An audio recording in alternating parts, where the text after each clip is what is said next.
स्वागत है दोस्तों आप सभी का आपके यूट्यूब चैनल एग्जाम पैरा पर। मैं DRX रॉबिन सिंह फार्मासिस्ट आपके लिए लेकर के आया हूँ एक बार फिर से फार्मासिस्ट एग्ज़ाम के क्वेश्चन पेपर। और ये क्वेश्चन पेपर जो है बहुत ही ज़्यादा इम्पॉर्टेंट है आपके जो सैम्स का एग्ज़ाम होना है फार्मासिस्ट का, जिसकी डेट है 14 फरवरी 2021। उसके पॉइंट ऑफ व्यू से ये पेपर बहुत ही ज़्यादा इम्पॉर्टेंट है और ये क्वेश्चन बहुत ही ज़्यादा इम्पॉर्टेंट है।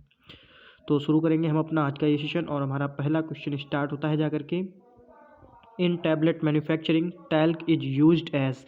क्वेश्चन पूछ रहा है कि टैबलेट की मैन्युफैक्चरिंग में जो टैल्क हम लोग ऐड करते हैं उसका क्या यूज़ होता है, उसका क्या इस्तेमाल होता है। आप बताएंगे talc is used as glidant. एक ग्लाइडेंट की तरह हम लोग टैल्क का इस्तेमाल करते हैं टैबलेट की मैन्युफैक्चरिंग में।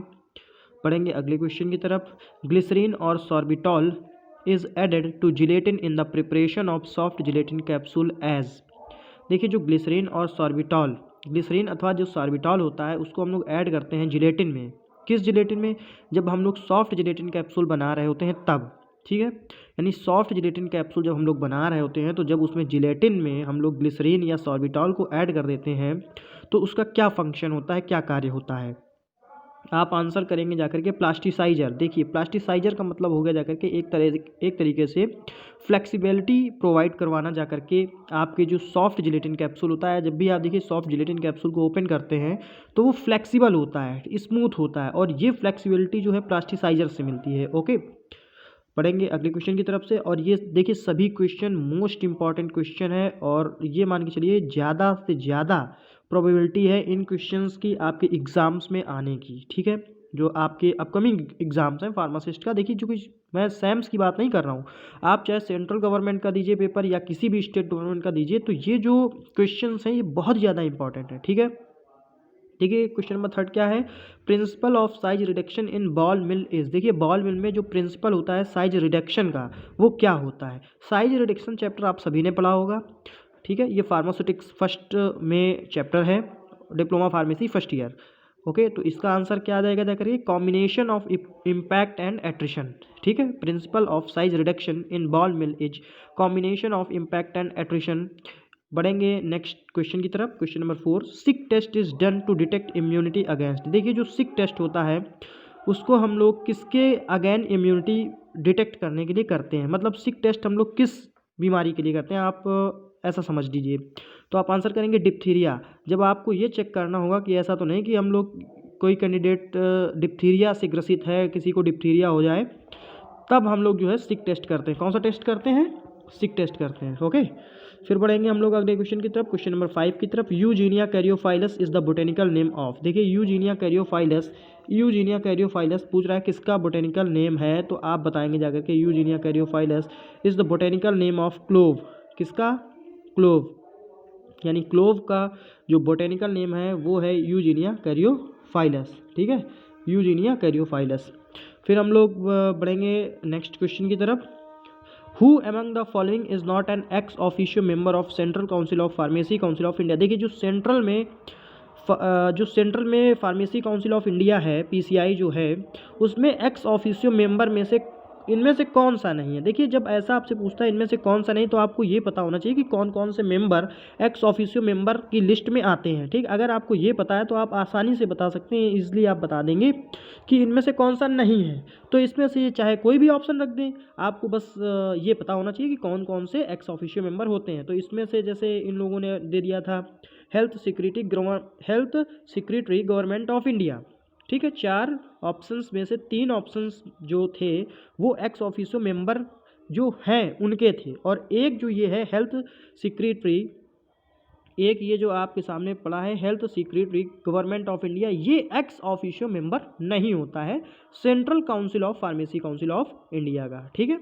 फिर क्वेश्चन नंबर 7, हम लोग क्वेश्चन नंबर 7 की तरफ चलेंगे। The limit test of iron depends upon the interaction of iron with. देखिए जब लिमिट टेस्ट हम लोग करते हैं आयरन का, ठीक है, तो ये किसके ऊपर डिपेंड होता है, किसके साथ इंट्रैक्शन आयरन का डिपेंड करता है। The limit test of iron depends upon the interaction of iron with, यानी लिमिट टेस्ट जब आयरन का करते हैं तो आयरन का इंट्रैक्शन किसके साथ डिपेंड करता है।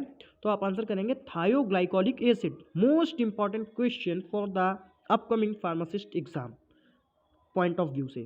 Okay, the limit test of iron depends upon the interaction of iron with thioglycolic acid. Question number 8 की तरफ हम लोग चलेंगे।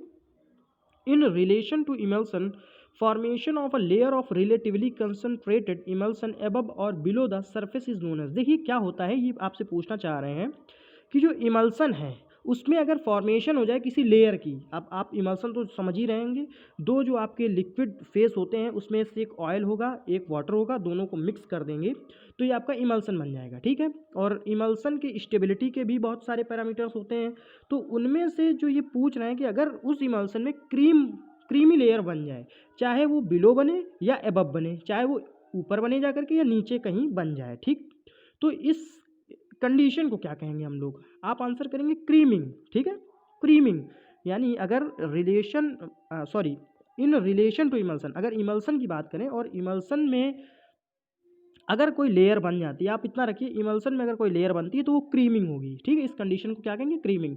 बहुत ज़्यादा इंपॉर्टेंट क्वेश्चन है दोस्तों ये सभी। क्वेश्चन नंबर 9 की तरफ चलेंगे। Drug inspector is appointed as per the provisions of.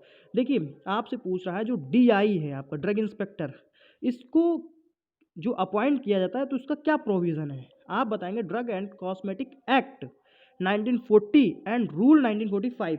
तो इसका जो एग्जैक्ट आंसर है वो है drug and cosmetic act and rule 1945। ठीक, देखिए क्या होता है, एक्ट के तहत किसी की नियुक्ति नहीं होती है। ठीक है ना, एक्ट के तहत किसी की नियुक्ति नहीं होती, रूल्स के तहत होती है। तो ड्रग एंड कॉस्मेटिक एक्ट कब आया था, आप सभी लोग जानते हैं, drug and cosmetic act was come in the year of 1940 and rule was come in the year of 1945।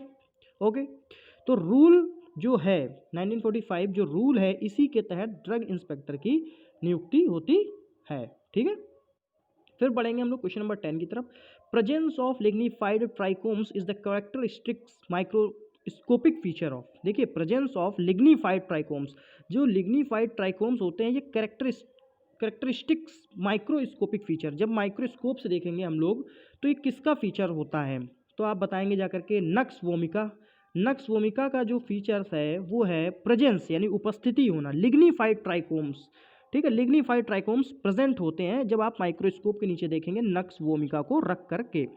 हम लोग बढ़ेंगे अपने अगले क्वेश्चन की तरफ। An example for an anthracene glycoside, an example for an anthracene glycoside, आप बताएंगे जाकर के सेनोसाइड। देखिए क्या कह रहे हैं कि एग्जाम्पल कोई उदाहरण बताइए एंथ्रासीन ग्लाइकोसाइड का, तो आप बता देंगे सेनोसाइड। ठीक है, ये सभी क्वेश्चन दोस्तों KPSC जो केरला फार्मासिस्ट का एग्ज़ाम है उसमें आए हुए हैं, तो आप लोग इन क्वेश्चंस को सीरियसली अगर पढ़ेंगे तो यकीन मानिए आप लोग सिलेक्शन के बहुत ही ज़्यादा नज़दीक रहेंगे। ठीक है, सिलेक्शन के बहुत ही ज़्यादा नज़दीक रहेंगे, आपको यहाँ पे क्वालिटी बेस्ड क्वेश्चन प्रोवाइड करवाए जा रहे हैं। अगर दोस्तों आपको हमारा ये सेशन अच्छा लगे तो प्लीज़ अपने जो फार्मासिस्ट दोस्त हैं, फ्रेंड्स हैं, सीनियर्स हैं, जूनियर्स हैं, उन तक शेयर करें जो फार्मासिस्ट एग्ज़ाम की प्रिपरेशन कर रहे हैं, तैयारी कर रहे हैं, ताकि उनको भी इसका फ़ायदा मिल पाए। फिर बढ़ेंगे हम लोग अपने नेक्स्ट क्वेश्चन की तरफ। The agent used as a radio opaque contrast medium. देखिए बहुत ही ज़्यादा इंपॉर्टेंट क्वेश्चन है। द एजेंट, ऐसा एजेंट जिसको हम लोग इस्तेमाल करते हैं रेडियो ओपेक कॉन्ट्रास्ट मीडियम की तरह। ठीक है, बहुत ही ज़्यादा इंपॉर्टेंट है, ये मान के चलिए आप, वेरी वेरी इंपॉर्टेंट क्वेश्चन, चाहे वो फार्मेसी हो, चाहे फार्मेसी का इंटरनल पेपर हो या फार्मासिस्ट का कोई गवर्नमेंटेड एग्ज़ाम हो, उसमें सबसे ज़्यादा पूछे जाने वाला क्वेश्चन है the agent used as a radio opaque contrast media. आप बताएंगे barium sulphate. Barium sulphate contrast media की तरह इस्तेमाल किया जाता है। आप इतना समझ लीजिए कि barium sulphate is used as a contrast media. ठीक है, बस इतना आप याद रखिए। क्वेश्चन नंबर 13 की तरफ चलेंगे। When a hypotonic solution is injected into a blood stream. देखिए क्या होता है, हाइपोटोनिक जो सोल्यूशन होता है जब उसको इंजेक्ट कर दिया जाता है ब्लड स्ट्रीम में ह्यूमन बॉडी में, तो वो क्या कर सकता है या क्या करता है, आप बताएंगे हाइपोटोनिक सोल्यूशन हीमोलिसिस कर देता है, हीमोलाइसिस कर देता है। ठीक है, हाइपोटोनिक आइसोटोनिक क्या होता है, देखिए हाइपोटोनिक, आइसोटोनिक और हाइपरटोनिक। ठीक है, हाइपोटोनिक का मतलब होता है जो आपका ब्लड का pH है उस pH से नीचे की कंडीशन, उसको कहते हैं हाइपोटोनिक। ठीक, आइसोटोनिक का मतलब ब्लड pH के इक्वल, यानी जो आपका ब्लड का पीएच है 7.45, उसी के इक्वल पीएच का सॉल्यूशन इंजेक्ट किया जाएगा, उसको कहते हैं आइसोटोनिक। और हाइपरटोनिक मतलब आपके ब्लड पीएच से ऊपर का, अगर आपका ब्लड पीएच 7.45 है और आपको 8 पीएच का सॉल्यूशन इंजेक्ट कर दिया जाए, ठीक है। तो इसमें ये पूछ रहे हैं कि अगर आपको आपके ब्लड का पीएच जो होता है 7.45, उससे नीचे पीएच का अगर कोई सॉल्यूशन इंजेक्ट कर दिया जाता है तो क्या कंडीशन होती है बॉडी में, तो आप बताएंगे हीमोलाइसिस, ठीक है। क्वेश्चन नंबर 14 की तरफ बढ़ेंगे। नेक्स्ट क्वेश्चन हमारा है hydrogen peroxide IP. IP it means Indian pharmacopoeia, ठीक है, यूज्ड एज एंटीसेप्टिक कंटेंस। देखिए जो हाइड्रोजन परऑक्साइड होता है आईपी, तो वो एंटीसेप्टिक की तरह कब इस्तेमाल होता है, कितने परसेंट होने पे उसको एंटीसेप्टिक बोलेंगे हाइड्रोजन परऑक्साइड को। तो आप आंसर करेंगे 6% weight per volume of hydrogen peroxide is known as antiseptic solution of hydrogen peroxide. Okay, बहुत ही ज़्यादा इंपॉर्टेंट क्वेश्चन है दोस्तों। अगर आपको ये क्वेश्चन अच्छे लग रहे हो तो प्लीज़ हमारे इस चैनल एग्जाम पैरा को सब्सक्राइब करें, वीडियो को लाइक करें और अपने दोस्तों तक जरूर शेयर करें। इससे होगा क्या दोस्तों कि आपके जो मित्र हैं उनको भी इस वीडियो का फ़ायदा मिलेगा, वो भी फार्मासिस्ट एग्ज़ाम की तैयारी कर सकेंगे। और हमारा जो अगला क्वेश्चन है हम लोग उस पर फोकस करेंगे, सोडियम लॉरेल सल्फेट। देखिए जो सोडियम लॉरेल सल्फेट है ये क्या है, आपको बताना है। सोडियम लॉरेल सल्फेट, देखिए जो जानते हैं वो तो ये जानना होगा कि ये एडिटिव्स की कंडीशन में आते हैं, एडिटिव या एक्सीपिएंट की कंडीशन में, ठीक है। लेकिन इसका इस्तेमाल क्या है, ये किस तरीके से एडिटिव, एक्सीपिएंट्स या एडजुवेंट की तरह काम करते हैं, वो हम लोग देखेंगे।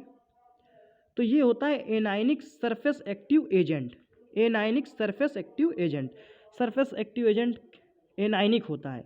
देखिए 3 तरीके के होते हैं, वो आप जिन्होंने पढ़े होंगे उनको तो बहुत ही अच्छी तरीके से पता है, एनायनिक, ठीक, कैटायनिक और नॉन आयनिक। तो एनायनिक में आ जाएगा क्या, आपका sodium lauryl sulphate, sodium cetyl sulphate. Cationic में क्या आ जाएगा जाकर के, बेंजल कोनियम क्लोराइड और बेंजल थोरियम क्लोराइड। और नॉन आयनिक में क्या आ जाएगा, स्पेंट्विन ग्लिसरॉल मोनोस्टेरेट। ये आपके जो है 3 तरीके के होते हैं। ओके, एक्सीपिएंट्स या एडिटिव्स जिनकी बात कर रहा हूँ। और ज़्यादा डिस्क्रिप्शन के लिए मैं एक वीडियो लाऊंगा, लेकिन अभी आप ओरली चलेंगे हम लोग सभी लोग। तो दोस्तों ये थे आपके 15 क्वेश्चंस जो कि बहुत ही ज़्यादा इम्पॉर्टेंट हैं, और इस सीरीज को आप पूरा कंप्लीट देखें। मैं 14 फरवरी तक, 10 फरवरी तक आपको ये सारे क्वेश्चंस प्रोवाइड करूँगा। उसके बाद आप अपना रिवीजन करेंगे और 14 फरवरी को जा करके आप अपना टेस्ट देंगे। Okay, thanks for watching the video, thank you so much.